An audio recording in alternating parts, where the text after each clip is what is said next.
Dios les bendiga, hermanos. Bueno, vamos a tener nuestro momento de estudio. Y pues, bueno, vamos a aprovechar el tiempo porque la verdad es un tema muy extenso. Vamos a tratar de ir un poquito así medio rápido porque no quisiera dividir este tema. Quisiera que se viera completo. Una de las cosas que vamos a estar considerando en esta parte, todavía seguimos, esta es la parte final de la unidad 4, pero es un tema bastante extenso que nos puede llevar casi todo este año y la mitad del otro. Entonces, pues bueno, así es que vamos a estar considerando de qué trata la Biblia. Para cada uno de nosotros sabemos, es la palabra de Dios, pues es nuestra base. Nosotros podríamos dar una cátedra de lo que es la Biblia, los libros, las divisiones, pero eso no es relevante para una persona que está interesado en conocer de Dios, ¿sí? No es algo que les llame la atención, no es algo que voltee a la persona a ver de qué se trata, por qué tienes este libro, por qué lo sigues, qué es lo que te dice este libro para que tú tengas ese tipo de fe, para que tú te comportes de esa manera. O sea, ¿cuál es el centro de tu Biblia, no?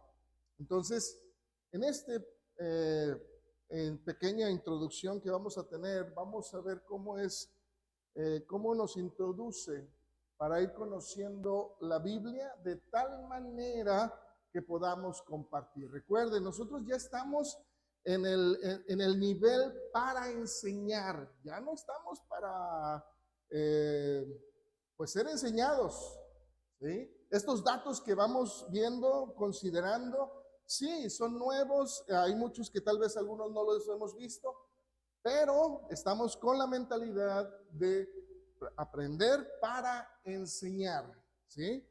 Entonces, la Biblia es el libro más vendido, es el libro más leído, es el libro más traducido en diferentes lenguas en todo el mundo. Y no solo porque sea popular o porque estuviera tal vez a bajo precio, o porque fuera impulsado por gobiernos con dinero o poderosos, sino porque es la palabra de Dios. Eso es lo que lo hace para cada uno, lo hace importante, lo hace necesario, lo hace indispensable para la vida del ser humano, para que pueda aprender a cambiar su forma, su estilo de vida. Porque de alguna manera nosotros podemos encontrar consejos para poder vivir la vida que a Dios le agrada. Y no solamente eso, no solamente es como un manual, sino que también nos ayuda a cada uno de nosotros y nos muestra cómo de alguna manera algún día no muy lejano vamos a poder llegar con nuestro Dios cuando Él venga en su gloria. Sabiendo que el ser humano necesita el conocimiento de cómo fueron los inicios y cómo, pues de alguna manera va a acabar, nuestro Dios se dignó en decirnos, a Él le ha placido el darnos un poco de detalle de cómo fueron los inicios de la vida cuando nosotros consideramos pues la creación del mundo. Pero también de alguna manera, pues Él nos muestra cómo es que va a terminar. Y lo más maravilloso es que en medio de todo este proceso nos dice que de alguna manera nosotros tenemos algo seguro. Él va a llegar. Él viene por su pueblo, Él viene por su nación, Él viene por su esposa, Él viene por su iglesia. Así es que en la palabra de Dios es ante todo un relato de una historia que se extiende desde la creación hasta el fin de los tiempos. Desde el Génesis hasta el Apocalipsis, la Biblia proclama los hechos que Dios tiene para la humanidad. A través de ellos, Dios se revela como Señor, como Padre y Salvador, a fin de liberar del pecado y de la muerte a la humanidad cuando venga por segunda vez. Así es que el punto central de la Escritura no es decirnos cómo fueron los inicios con detalle, porque a veces la gente quiere saber, y de hecho me preguntaban cuánto tiempo pasó para que Eva pecara, ¿no? ¿Cuánto tiempo pasó para que ella fuera a agarrar del fruto prohibido? ¿En cuánto tiempo hizo la creación? ¿Los días eran días como los nuestros o no? Cosas que a veces no necesitamos saber. Hay que entender el punto central de la Biblia o de nuestra escritura. Porque si fuera detallado, entonces de alguna manera nunca acabaría la Biblia. Si también cuando nosotros vemos acerca de la historia, por ejemplo, de Jesús, mucha gente quiere saber, y de los 12 a los 30, ¿dónde estuvo? ¿Qué hizo en su infancia? ¿Cómo fue él? ¿A dónde iba? ¿Cuáles eran sus amigos? Etcétera, etcétera. A veces quieren detalles que la Escritura no va a decirnos, porque no es el punto central, no es el hecho de decirnos qué pasó. Tan solo podemos decir, el apóstol Juan, cuando va a terminar el evangelio, él dice, y muchas cosas se hicieron que no están escritas. Imagínense. Las que están, pues son las necesarias, porque si no, pues nunca se hubiera acabado. Libros y libros seguirían hablando de lo que Jesús hizo. Entonces, cuando nosotros vemos la Escritura, necesitamos entender cuál es el punto central de la Escritura. Toda esta historia que se va centrando en episodios en la Escritura, que Dios nos va mostrando claramente y llega al punto en común. Toda la Biblia llega a una sola persona, a Cristo. Cristo es el punto central de la Escritura. Y con esa mentalidad necesitamos nosotros compartir a la gente acerca de la Escritura. A veces nada más nos vamos hasta los evangelios para enseñarles de Cristo, cuando Cristo se manifestó desde antes, desde la creación del mundo. Y eso es lo que vamos a ir viendo nosotros. Por eso les digo, es un poquito extenso, pero vamos a ir considerando a Cristo en toda la Escritura, ¿sí? Nosotros vamos viendo un poquito general, pero nuestra visión, nuestro punto es ver a Cristo en toda la Escritura. Así es que el primer episodio que vamos a considerar el día de hoy es precisamente el orden de Dios y los patriarcas. Vamos a ver todo Génesis, un poquito rápido, pero centrando a Cristo en este libro. Porque en esta parte Dios nos muestra cómo en su gran sabiduría todo lo hizo perfecto. Y todo esto para la corona de su creación, que fue el ser humano. Todo lo hizo bueno, todo lo hizo apropiado para que pudiéramos estar con toda la confianza, con toda la tranquilidad, que tuviéramos la forma y la manera de seguir creciendo y sobre todo de ver las maravillas. Así es que nosotros pudiéramos entender que Él está proveyendo, que Él está sustentando a su creación. Así es que Él nos muestra que Él es un Dios de orden y que cuando hace algo siempre tiene un propósito, lo hace funcional, lo hace para mostrar su gran misericordia. Siempre Él va a hacer algo con un fin bien definido. Y desde un inicio nos muestra a nosotros a ser parte de su creación. Nos da responsabilidades, labores con las cuales podamos integrarnos en sus planes. Ya que como podemos ver, Él creó un hombre y una mujer y les dio un orden. Por eso nosotros podemos ver ahí en Génesis capítulo 1, verso 28, dice la Escritura, y los bendijo Dios y les dijo, fructificad y multiplicaos, llenad la tierra y sojuzgadla, señoread en los peces del mar, en las aves de los cielos y en todas las bestias que se mueven sobre la tierra. Así es que desde el principio Dios ha puesto todo para que el hombre pueda organizar, producir, crear, cultivar, para que el hombre ponga de su parte. Si se fijan, cuando Dios ordena y le dice al hombre, haz, trabaja, ya te di todo, no necesitas afanarte tanto porque solamente es trabajar lo que yo ya te puse en las manos. Entonces desde ahí podemos ver cómo Dios tiene siempre ya todo en mente para que el hombre pudiera tener lo necesario para que vieran quién es Dios.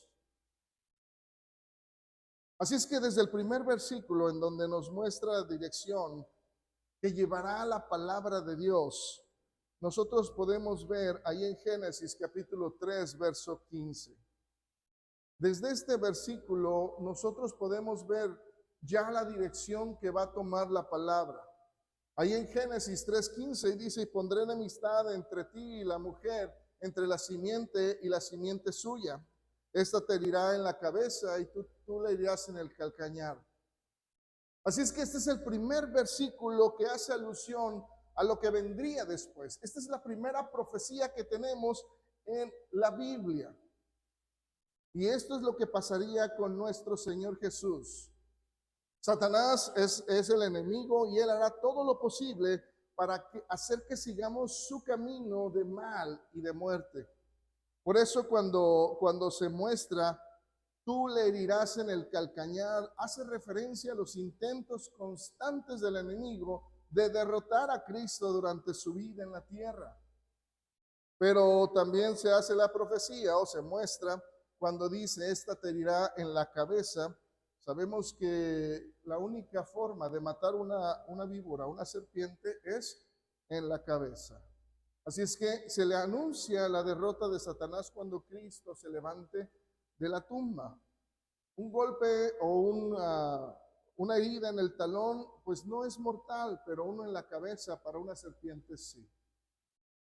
Así es que Dios ya estaba revelando su plan desde el inicio para derrotar al enemigo y ofrecer salvación al mundo por medio de nuestro Señor Jesucristo. Así es que lo mismo sucede con la salvación. Dios entregó a su Hijo para que cada uno de nosotros nos acerquemos a su trono de gracia recibiendo su sangre para que pudiéramos alcanzar salvación. Dice la Escritura, el escritor ahí en los Hebreos capítulo 9 versos 13 y 14, dice la Escritura, porque si la sangre de toros y de los machos cabríos y las cenizas de la becerra rociadas a los inmundos santifican para la purificación de la carne, cuánto más, dice, la sangre de Cristo, el cual mediante el Espíritu eterno se ofreció a sí mismo sin mancha a Dios. Y entonces dice, limpiará vuestras conciencias de obras muertas para que sirváis al Dios vivo. Entonces desde aquí ya nos va mostrando a cada uno de nosotros cómo es que vendría la salvación. Por eso después de ordenar todo y ver que era bueno, nos muestra a Dios que siempre ha querido tener una buena relación con el hombre, tener una comunión con su creación. Solo que nosotros decidimos dejarlo y hacer, pues prestar nuestro oído al pecado, lo malo. Y el pecado hay que entender, y nosotros sabemos que el pecado lo que hace es que nos separa de Dios. Por eso el apóstol Pablo Dice ahí en Romanos capítulo 3, verso 23, por cuanto todos pecaron y están destituidos de la gloria de Dios. Entonces, nosotros podemos ver cómo desde la creación el Señor siempre deseó que el hombre tuviera esa comunión, pero pues el hombre decide pecar. Así es que Dios se mostró a través de lo que son los patriarcas. Porque en la creación, teniendo a un patriarca que era Adán, no pudo. Así es que el Señor fue tomando a personas donde mostrara su figura. Por eso se levantaron patriarcas. Y nos muestra lo que sucede cuando existe una buena relación. Hombres que decidieron hacer la voluntad de Dios. Y un hombre de los más grandes patriarcas que existieron fue Enoc, de quien no se habla mucho, pero lo que se habla de él, sin duda alguna, es muy significativo. Porque este hombre impactó a toda una generación. Fue un hombre que decide ser diferente a toda una generación. Fue un hombre que conmovió el corazón de Dios. Por eso dice la Escritura, ahí en Génesis capítulo 5, versos 21 al 24, dice, vivió Enoc 65 años y engendró a Matusalén. Nosotros sabemos quién es Matusalén, ¿verdad? ¿Quién es Matusalén? El hombre más longevo. ¿Cuántos años vivió? 969 años. Muy bien. El hombre más longevo, y de él no se habla nada. Así en cambio, Enoc, fíjense bien en el verso 22, dice, y caminó Enoc con Dios. Después de que engendró a Matusalén, dice, 300 años, y engendró hijos e hijas, y fueron todos los días de Enoc 365 años. Pero fíjense bien cómo se vuelve a repetir la misma palabra en el verso 24. Caminó pues Enoc con Dios y desapareció. ¿Por qué? Porque le llevó Dios. Así de especial fue el hecho de que él caminara con Dios. No nada más decir, bueno, voy a hacer su voluntad y lo que yo pueda, lo que yo me venga a la mano por hacer. No, fue una vida excelsa, una vida que ganó el corazón de Dios de tal manera que se lo llevó. ¿Para qué? Para que no gustara la muerte. Entonces, pues, qué mejor premio, ¿no? Porque se está establecido para los hombres que mueran. Eso estaba establecido, pero para él no aplicó. ¿Por qué? Porque se lo llevó Dios. Porque fue un premio, fue un regalo, fue una distinción. Así es que no, pues aunque se habla muy poquito, unos cuantos versos, pero aún así puede mostrarse la grandeza de un hombre. Después también encontramos a otro patriarca, Noé, quien fue el único en su generación en demostrar gracia para con Dios. Otro hombre que decide marcar la diferencia. Tanto así que fue él el designado para salvarse. Y aunque en el dolor de Noé, tratando de salvar a la humanidad, no pudo. Solamente por su confianza en Dios, él fue salvo. Y de alguna manera él intentó salvar a la gente. Quiso salvarla aun cuando no lo creían, aun cuando era rechazado tal vez. Su corazón era movido a misericordia, pero Dios ya había determinado que solo se salvarían ellos. Por eso mismo podemos ver que Dios fue quien cerró la puerta del arca, porque Dios cerró la oportunidad para que alguien más se salvara por convicción. Todo mundo, de alguna manera, viendo el diluvio, pues se tuvo que acercar al arca. y gritarle a Noé que les abriera. Es algo lógico, pero Dios ya había cerrado la puerta. ¿Por qué? Porque no se iban a salvar cuando ya estaba el juicio sobre ellos. Dice la escritura ahí en Génesis capítulo 7, verso 16. Y los que vinieron, dice, macho y hembra, de toda carne vinieron, como le había mandado Dios.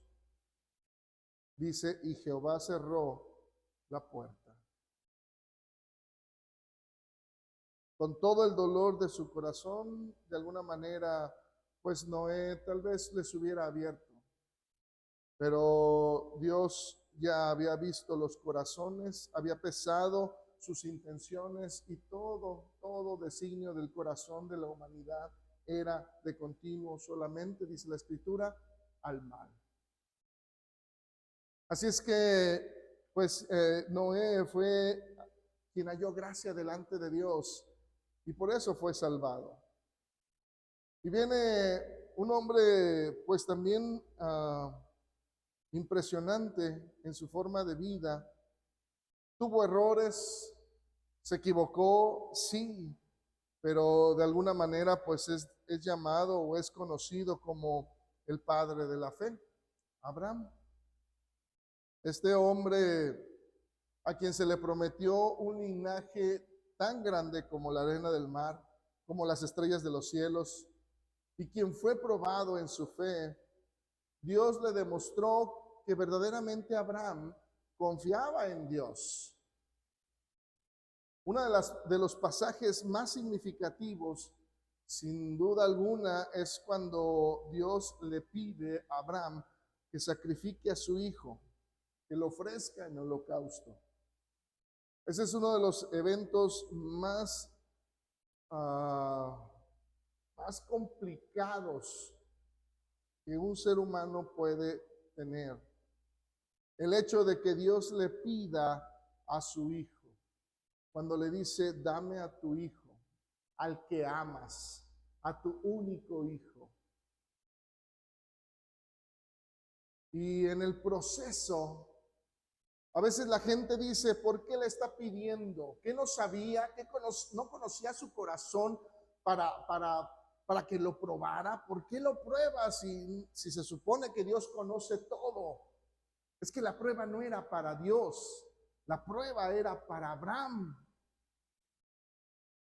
Por eso, de alguna manera, le pide lo más grande, a lo que más él estaba apegado, y era a su hijo.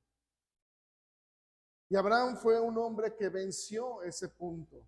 Por eso dice la escritura ahí en Génesis capítulo 22, versos 7 y 8. Dice la escritura, entonces habló Isaac a Abraham cuando ya iban ellos para el lugar donde iba a ser sacrificado, y le dijo a los siervos que se quedaran ahí, que dice Abraham, el muchacho y yo vamos a ir a adorar allá, dice, y vamos a regresar.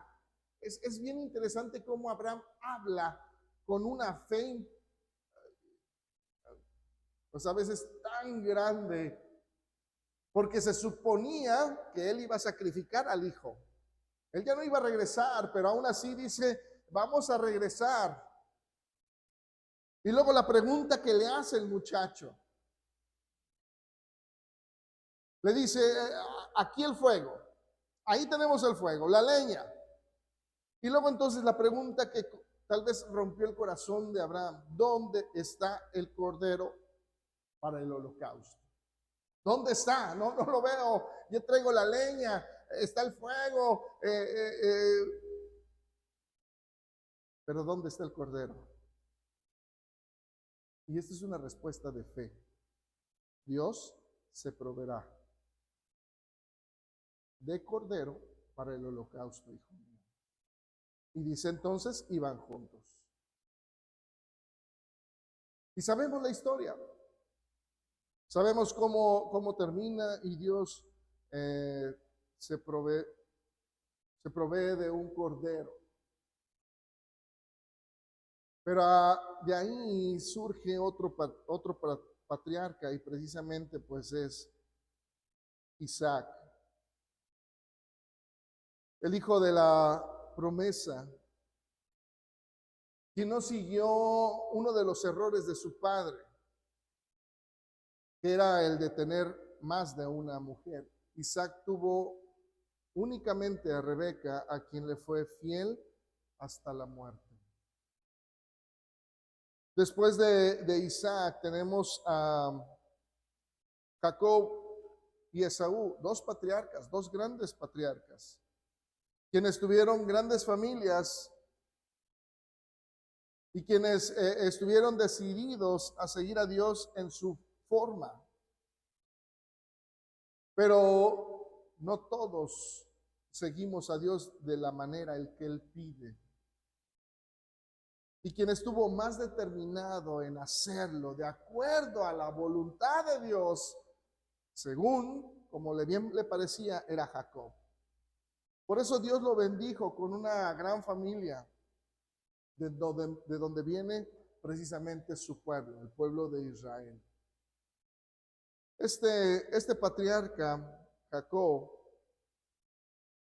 aun cuando las formas en que él obtuvo la bendición de Dios no fue del todo adecuada, porque engañó, mintió, fue bendecido porque quería hacerlo, porque tenía en el corazón hacerle como fuera posible, humanamente hablando.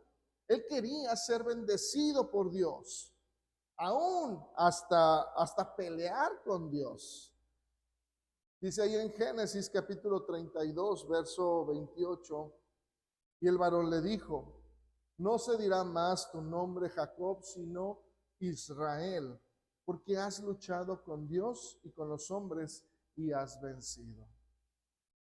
Una de las cosas que hay que entender es que el fin no justifica los medios. Por eso tuvo muchos tropiezos Jacob. Tuvo problemas en donde se lamentó, por ejemplo, el hecho de haber engañado a su hermano. Tanto que aun cuando él escapa porque Esaú quería matarlo, una de las consecuencias de este error es que Jacob ya nunca más volvería a ver el rostro de su madre a quien tanto amaba. Otro de los acontecimientos que vive Jacob a consecuencia de este error es que ya no podía confiar en su hermano. Cuando se iban a encontrar, él tuvo gran temor de estar frente a su hermano, porque él consentía, él sabía que si estaba frente a él había jurado que lo iba a matar por haberle quitado pues la primogenitura. Por eso nosotros podemos ver ahí en Génesis capítulo 32, versos 6 al 8. Dice la escritura, y los mensajeros volvieron a Jacob diciendo, vinimos a tu hermano Esaú, y él también dice, y él también viene a recibirte, pero él viene con 400 hombres con él. Dice, entonces Jacob tuvo gran temor y se angustió, y distribuyó el pueblo que tenía consigo, y las ovejas, dice, y las vacas y los camellos en 2 campamentos. Y dijo, si viene Esaú contra un campamento y lo ataca, el otro campamento, dice, puede escapar. Así vivía Jacob. ¿Por qué? Por el miedo, por sus errores. Sí, fue bendecido, pero hay que tener mucho cuidado. ¿Por qué? Porque el hecho de que seamos bendecidos no quiere decir que estamos siempre haciendo la voluntad de Dios. Hay que tener siempre cuidado cada paso que damos, porque cada paso puede ser una bendición o también cada paso puede ser un error. Y el último de los patriarcas, sin duda un hombre de gran fe en Dios, y aprendió a confiar con todas sus fuerzas, fue José. Dentro de toda su historia, él nos muestra grandes palabras en donde él deja ver su confianza en Dios. Ahí en Génesis capítulo 40, verso 8, hablando precisamente de que él era intérprete de los sueños. Entonces la gente pues le decía, bueno, tú vas a dar la interpretación, tú me vas a decir qué significa el sueño. Y siempre él, desde que entiende, estando ya en Egipto, pues entiende que esto viene de Dios. Por eso ahí en Génesis 48 dice, ellos le dijeron, hemos tenido un sueño y no hay quien lo interprete. Entonces les dijo José, ¿no son de Dios las interpretaciones? Contádmelo ahora. Y eso mismo también se lo dijo a Faraón, cuando le dijo, tú eres el que vas a interpretar, y él dice, no, yo no. Es Dios el que va a dar la interpretación a Faraón. Así es que, pues de alguna manera, aún en su juventud inexperta, pero él fue madurando, confiando en Dios. Así es que esta es una pequeña historia de lo que es Génesis. Pero algo que nosotros necesitamos ver es encontrar el punto central de toda esta historia. Nosotros la podríamos contar de esa manera y la gente, bueno, pues qué bonitas historias,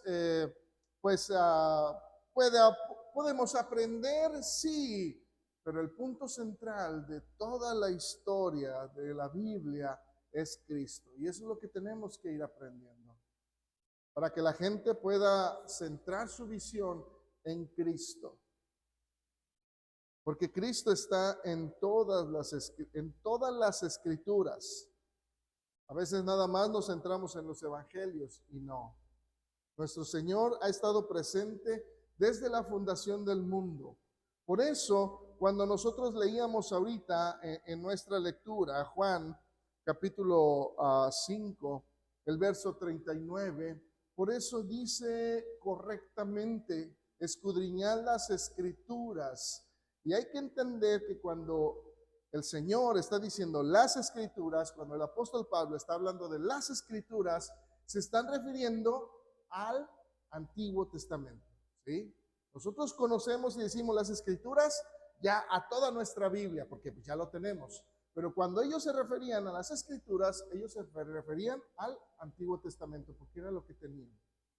Entonces, nada más para que veamos cómo dice el Señor, escudriñar, si lo queremos ver así, el Antiguo Testamento, porque a vosotros os parece que en el Antiguo Testamento tenéis la vida eterna. Así pensaban. Pero dice el Señor como que cambia su mentalidad, y por eso les dice, ellas son las que dan testimonio de mí. Entonces, es lo que necesitamos ir viendo. Cómo las escrituras, cómo el Antiguo Testamento habla acerca del Señor, cómo nos lo muestra. Así es que Él nos está diciendo que desde el Génesis podemos contemplarlo. Y eso es lo que vamos a ir haciendo. Ver a Cristo a través de toda la historia. Y es una de las cosas que podemos ver, Cristo en la creación. Y es ahí donde empezamos. ¿Cómo podemos ver a Cristo en la creación? Desde el primer verso que tenemos en nuestra escritura, en la Biblia, dice ahí, en el principio creó Dios los cielos y la tierra. Desde aquí ya se ve al Señor Jesús. ¿Dónde? Pues precisamente en la palabra Dios. Aunque parece singular, en el original no es así. En el original se habla de dioses. Es la palabra Elohim, que significa dioses. Desde ahí esta palabra hebrea nos muestra cómo está la deidad ahí. En el principio creó la deidad, si lo queremos ver de esa manera, porque a algunos les va a hacer, algunos dicen les va a hacer chirrias si decimos Trinidad. Bueno, No vamos a decir Trinidad, la deidad. Y la deidad es compuesta por, así se define como dioses, ¿no? Entonces, cuando vemos la palabra Elohim en este verso, es dioses. Desde ahí entonces ya nos deja ver que más de una persona, un Dios, por así llamarlo, nada más para irlo entendiendo, estaban creando. Y tiene más base cuando vamos nosotros a Génesis, el capítulo 1, pero el verso 26, cuando dice entonces Dios dijo, hagamos plural al hombre a nuestra plural imagen conforme a nuestra semejanza plural. ¿Sí? Si Dios en singular, una persona, pues él hubiera dicho, voy a hacer al hombre a mi imagen conforme a mi semejanza. Y aun cuando algunos pues se atreven a decir o a pensar que Dios estaba hablando con los ángeles, el escritor a los hebreos nos ayuda para entender que no, o para poder ayudarles a entender a ellos que no estaba hablando con los ángeles. Hebreos capítulo 1, versos 13 y 14 dice la escritura. Dice, ¿a cuál de los ángeles dijo Dios jamás, siéntate a mi diestra? O sea, hay que recordar o hay que entender cuando se hablaba de diestra es poder, ¿sí? Estate conmigo en el poder. Hasta que ponga tus enemigos por estrado de tus pies. ¿No son todos espíritus ministradores? Está hablando de los ángeles. Su labor, que son de llevar un mensaje nada más. Dice, enviados para servicio a favor de los que serán herederos de la salvación. Entonces nos muestra el escritor pues que los ángeles tienen una función muy específica y nada más dice son mensajeros, es lo que significa la palabra ángel, mensajero. Así es que tenemos base en las escrituras, el apóstol Pablo nos va ayudando a ir entendiendo cómo Cristo está en la creación o él creándolo todo. Dice ahí en Colosenses capítulo 1, versos 15 y 16. Él es la imagen del Dios invisible, el primogénito de toda creación. Cuando a veces la gente ve esta palabra primogénito, piensan que es primero. No es o no significa primero, sino dice el principal de la creación. ¿Sí? No es parte de la creación, sino es el creador. ¿Sí? Entonces dice el verso 16, porque en él fueron creadas todas las cosas. ¿En quién? Está hablando de Cristo.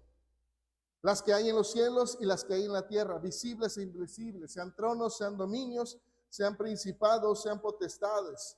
Y luego aquí pues ya lo pone en la base, ¿no? Todo fue creado por medio de él y para él. ¿Sí? Entonces el apóstol Pablo da testimonio de que Cristo es la imagen misma de Dios, es Dios. Y que el Señor mismo estaba presente en la creación, así como nos lo indicaba Moisés en el primer verso de las Escrituras. Entonces, esto nos ayuda a nosotros a ver a Cristo en la creación. También nos ayuda, otra de las cosas, a ver a Cristo en la creación del hombre. Es algo interesante porque el apóstol Pablo decía en 1 Corintios, capítulo 15, versos 45 al 47, y aquí es donde va también, no solamente entrar Cristo, sino también alguien importante para él. Dice la escritura, así también está escrito, fue hecho el primer hombre, Adán, alma viviente. Entonces está hablando de la creación del hombre, de Adán. Pero luego dice el postrer Adán, espíritu vivificante. Dice, mas lo espiritual no es primero, sino lo animal, luego lo espiritual. El primer hombre es de la tierra terrenal, el segundo hombre, que es el Señor, es del cielo. Entonces nos está hablando acerca de primer Adán, el primer hombre creado, y el segundo Adán, que es Cristo. Así es que si la primer mujer fue Eva, ¿quién es la segunda Eva? Y esto pues nos ayuda a nosotros a entender un poquito más cuando el apóstol Pablo habla en la carta a los Efesios, en el capítulo 5, el verso 23 y 24. Porque él dice, porque el marido es cabeza de la mujer, así como Cristo es cabeza de la iglesia, la cual es su cuerpo, y él es su salvador. Así que como la iglesia está sujeta a Cristo, así también las casadas lo estén a sus maridos en todo. Entonces, podemos ver cómo no solamente con la creación del primer hombre y después viene el segundo Adán, que es Cristo, así también nace la primer mujer, que es Eva, pero también nosotros vemos el nacimiento de la segunda mujer, o de la segunda Eva, por así llamarlo, que es la iglesia de Cristo mismo. De igual manera, así como Eva va naciendo de Adán, así la iglesia también nace de Cristo. Y es lo que vamos a considerar, hacer unas comparaciones entre lo que es la primera Eva con la segunda Eva, que es la esposa de Cristo. Y en lo que la primera podemos considerar, ahí se los voy a poner de una vez. La primera parte en donde vemos a Eva que estaba en la mente de Dios antes de crearla, dice ahí en Génesis capítulo 2, verso 18. Y dijo Jehová, Dios, no es bueno que el hombre esté solo, le haré ayuda idónea para él. Entonces la mujer ya estaba en la mente de Dios. De igualmente la iglesia fue determinada desde la eternidad. Por eso cuando la gente a veces dice, no, pues es que la iglesia pues fue como que un plan B. No fue un plan B. La iglesia ya estaba en la mente de Dios desde hace mucho tiempo. Efesios 1:4 dice, según nos escogió en él antes de la fundación del mundo, para que fuésemos santos y sin mancha delante de él. Otra de las cosas es que Eva, la primera Eva, dice, fue creada para ser compañera. Como nosotros podemos ver ahí en Génesis 2:18, y dijo Jehová a Dios, no es bueno que el hombre esté solo. Entonces le voy a hacer una ayuda idónea. Alguien que supla la deficiencia del hombre o lo que no puede hacer el hombre, ella va a ser su complemento. Y también la iglesia fue formada para ayudar en la obra. Dice ahí, o podemos nosotros considerar, el apóstol Pablo dice en Romanos capítulo 12, versos del 5 al 8, dice el apóstol Pablo, así nosotros, siendo muchos, somos un cuerpo en Cristo. Pero fíjese bien cómo funcionamos para trabajar en la obra, porque siendo muchos, todos, dice, miembros los unos de los otros, de manera que teniendo diferentes dones según la gracia que nos es dada, si el de profecía, úsese conforme a la medida de la fe, o si de servicio en servir, o el que enseña en la enseñanza, el que exhorta en la exhortación, el que reparte con liberalidad, el que preside con solicitud, el que hace misericordia, dice, con alegría. Estamos para trabajar. Somos la ayuda de nuestro Señor, porque Él ya no está, pero dejó a su esposa. Dice la Escritura que Eva fue sacada del costado de Adán cuando él estaba dormido, ahí en Génesis capítulo 2, verso 21. Dice la escritura, entonces Jehová Dios hizo caer en sueño profundo sobre Adán, y mientras éste dormía, tomó una de las costillas y cerró la carne en su lugar. Y la iglesia empezó a vivir cuando Cristo también dormía, cuando Él muere. En Hebreos capítulo 9, versos 16 y 17 dice, porque donde hay testamento, es necesario que intervenga muerte del testador, porque el testamento con la muerte se confirma, pues no es válido entre tanto que el testador vive. Otra de las cosas que podemos ver de la primera Eva es que fue parte, dice, del cuerpo de Adán. Ahí en Génesis capítulo 2, versos 21 y 22, dice la escritura, entonces Jehová Dios hizo caer en sueño profundo. Y entonces dice que la saca de la costilla y cierra la carne en su lugar. Y dice entonces, la trajo a él, al hombre, y se la presenta. La iglesia es el mismo cuerpo de Cristo. Por eso el apóstol Pablo leíamos ahorita en Efesios 5:23, porque el marido es cabeza de la mujer, así como Cristo es cabeza de la iglesia, la cual, dice, es su cuerpo y Él es su Salvador. Entonces, podemos ver cómo nuestro Señor está presente precisamente en la creación del hombre y la mujer. El Señor también lo podemos ver en el arca de Noé. El arca, de alguna manera, podemos ver que fue diseñada, fue pensada, fue estructurada en el cielo. No estuvo en la mente de los hombres, ni siquiera de Noé. Todo esto fue parte del plan de Dios para salvación de 8 personas, quien de alguna manera pues pudieron creerle a Dios.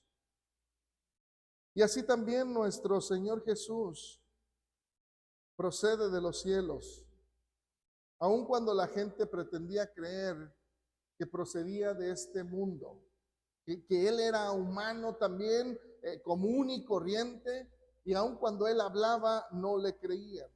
Ahí en Juan capítulo 7, versos 28 y 29, dice la escritura, Jesús entonces enseñando en el templo, dice, alzó la voz y dijo, a mí me conocéis y saben, dice, de dónde soy. Y no he venido de mí mismo, pero el que me envió es verdadero, a quien vosotros no conocéis, pero yo le conozco, porque de él procedo y él me envió.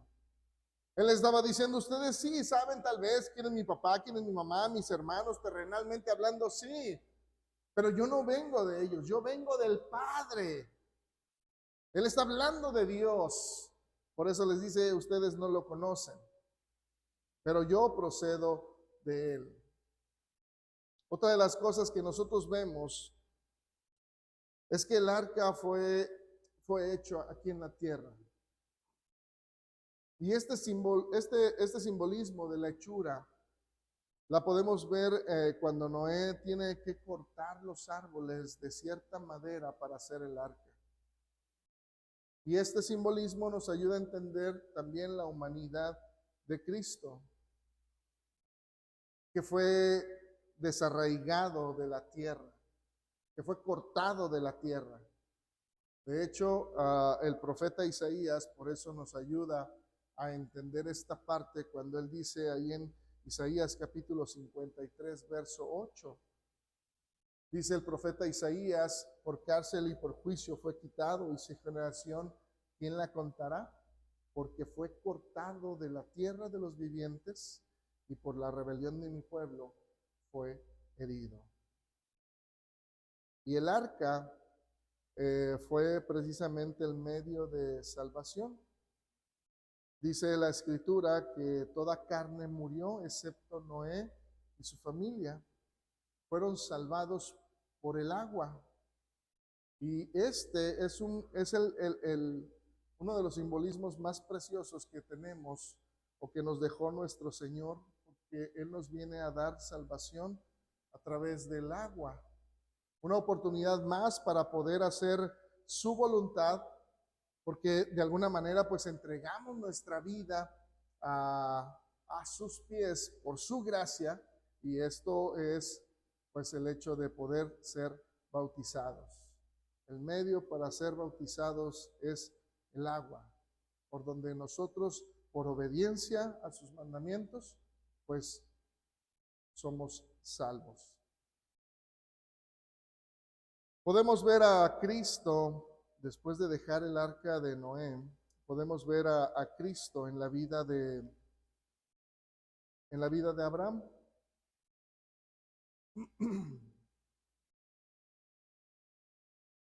Solo vamos a hacer un pequeño comentario en la gran información que nosotros tenemos de este hombre y de quien se puede sacar muchísimas cosas, pero solo quiero que vayamos viendo el inicio de su caminar con Dios. ¿Cómo podemos ver a Cristo en Abraham?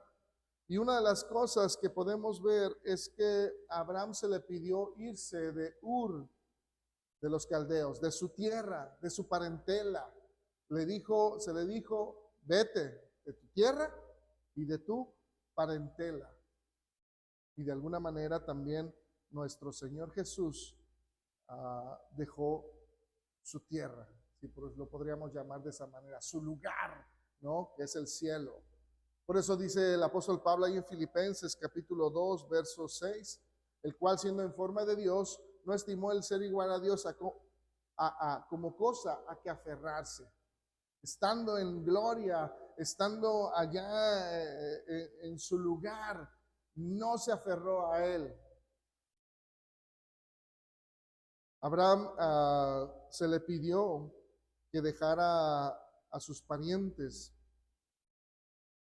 y de alguna manera también a Cristo deja el estar cerca del Padre, ¿no? De estar como ellos estaban.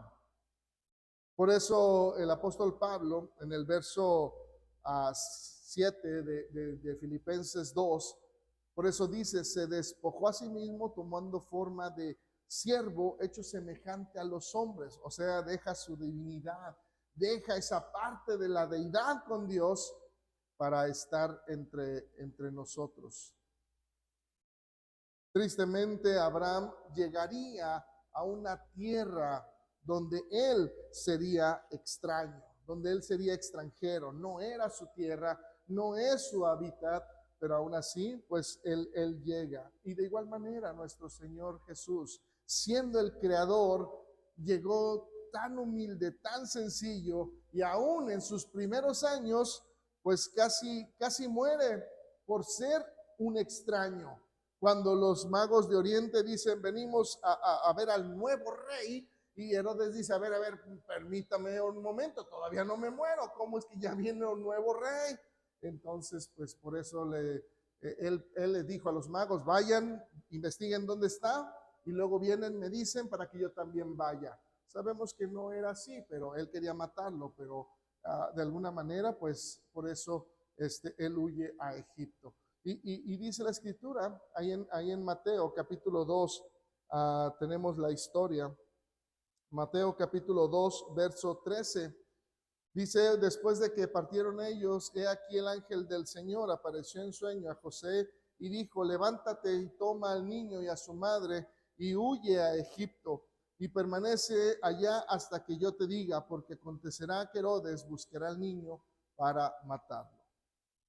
Así es que pues, por eso aún siendo el creador y en su humildad, el Señor casi muere. Después de muchos errores, Abraham fue bendecido por haber sido obediente a Dios. Y nuestro Señor Jesús, aunque Él no necesitaba, pero Él fue obediente hasta la muerte. Por eso dice el apóstol Pablo ahí en Filipenses capítulo 2, verso 8, y estando en la condición de hombre, se humilló a sí mismo, haciéndose obediente hasta la muerte y muerte de cruz. Después de ello, podemos ver a Cristo en la vida de Isaac. Aun cuando no se habla de este hombre tanto como su padre o como uno de sus hijos, Jacob, pero Isaac fue un hombre cuya vida nos muestra muchísimo a Cristo. Solo vamos a ver unos pequeños ejemplos porque les digo, cada uno de ellos, cada veces en cada acción que ellos tenían, mostraron a Cristo. Así es que, pues, vamos a ver poco de ellos, y en este caso fue en ese evento más sobresaliente que fue precisamente cuando Dios le pide a Abraham que sacrifique a su hijo. ¿Por qué? Porque nosotros podemos ver a Isaac cómo él llevaba la leña para el sacrificio. Y de igual manera podemos ver nosotros a Cristo cargando su propia cruz, en donde él sería sacrificado. Juan 19:17 dice, y él cargando su cruz salió al lugar llamado de la calavera, y en hebreo Gólgota. Y otra de las cosas que podemos ver es que Isaac fue presentado a Dios como una ofrenda, porque así se lo pidió Dios. Y de igual manera podemos ver cómo Cristo fue o se dio como una ofrenda y sacrificio por cada uno de nosotros. Por eso podemos ver ahí el apóstol Pablo, por eso decía en Filipenses, que estando en la condición de hombre, él se humilla, haciéndose obediente hasta la muerte, y precisamente pues esa muerte sería en la cruz. Algo más que podemos ver en Isaac, en este evento, es que Isaac fue levantado del sacrificio con vida. Aun cuando Abraham lo creía, pero también estaba decidido a matarlo, pero Isaac es levantado con vida. Y de igual manera, nuestro Señor, dice la Escritura, al tercer día Cristo tomó la vida que le pertenecía. Él la da y Él la vuelve a tomar. Y Él mismo lo dijo ahí en Juan capítulo 10, versos 17 y 18. Dice la Escritura, por eso me ama el Padre, porque yo pongo mi vida para volverla a tomar. Nadie me la quita, dice, sino que yo de mí mismo la pongo. Tengo poder para ponerla y tengo poder para volverla a tomar. Tenemos al Cristo en la vida de Jacob.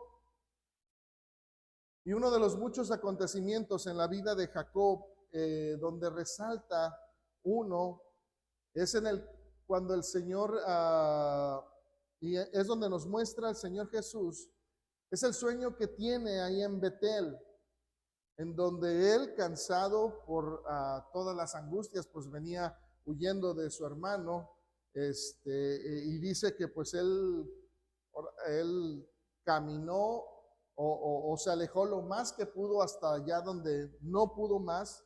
Así es que pues ya cuando él estaba cansado se queda dormido y soñó en donde él veía una escalera que subían y bajaban ángeles, y en la parte de arriba pues estaba Dios, quien le hizo varias promesas. Pero todo este panorama nos muestra a nuestro Señor Jesús siendo también nuestra escalera que nos lleva al Padre. Es nuestro medio por el cual podemos nosotros obtener las promesas de Dios. Por eso el Señor Jesús, él mismo dijo, ahí en Juan 14:6, yo soy el camino y la verdad y la vida. Nadie viene al Padre si no es por mí. Y el mismo apóstol Pablo pues también apoya este punto cuando le dice el apóstol Pablo a Timoteo, ahí en la primera carta, capítulo 2, verso 5, porque hay un solo Dios y un solo mediador entre Dios y los hombres. ¿Y quién es? Jesucristo hombre. Y ya por último podemos ver a Cristo en la vida de José. Y existen muchas similitudes también en la vida de José y nuestro Señor Jesús, tanto que muchos lo muestran como un tipo eh, o como una sombra de lo que sería Jesús. ¿Sí? Solo mostraré un poco para ver que Cristo también pues se manifestó en este hombre, porque podemos ver cómo sus hermanos, los hermanos de José, conspiran contra él. Y de alguna manera, pues también con nuestro Señor Jesús, todos los sacerdotes, fariseos, judíos en general, los de su nación, los que se suponía que conocían de él, porque lo habían leído en los profetas, todo sacerdote, fariseo, todos ellos eran los primeros en que debieron de haber aceptado a Cristo como el Mesías, pero fueron los primeros en conspirar contra nuestro Señor Jesús. Por eso podemos ver la escritura, como dice ahí en Mateo, capítulo 27, verso 1, dice: venida la mañana, todos los principales sacerdotes y los ancianos del pueblo entraron en consejo contra Jesús para entregarle a muerte. Y precisamente pues a José decidieron matarle sin misericordia. Y de igual manera a nuestro Señor Jesús le entregaron a la muerte más cruel y despiadada que había en ese tiempo, la crucifixión. Y por eso dice la escritura, ahí en Lucas capítulo 23, versos 22 y 23, Él les dijo por tercera vez: pues qué mal ha hecho este, ningún delito digno de muerte he hallado en él. Le castigaré pues y le soltaré. Mas ellos instaban a grandes voces pidiendo que fuese crucificado. A José lo defendió uno de sus hermanos, el mayor, Rubén, quien no estaba del todo convencido y trataba de defender a su hermano. Y también a nuestro Señor Jesús, una persona no estuvo de acuerdo con el plan de que mataran al Señor Jesús. Y este hombre es José de Arimatea. Dice la escritura, ahí en Lucas capítulo 23, versos 50 y 51, dice: había un hombre, un varón llamado José de Arimatea, ciudad de Judea, el cual era miembro del concilio, varón bueno y justo.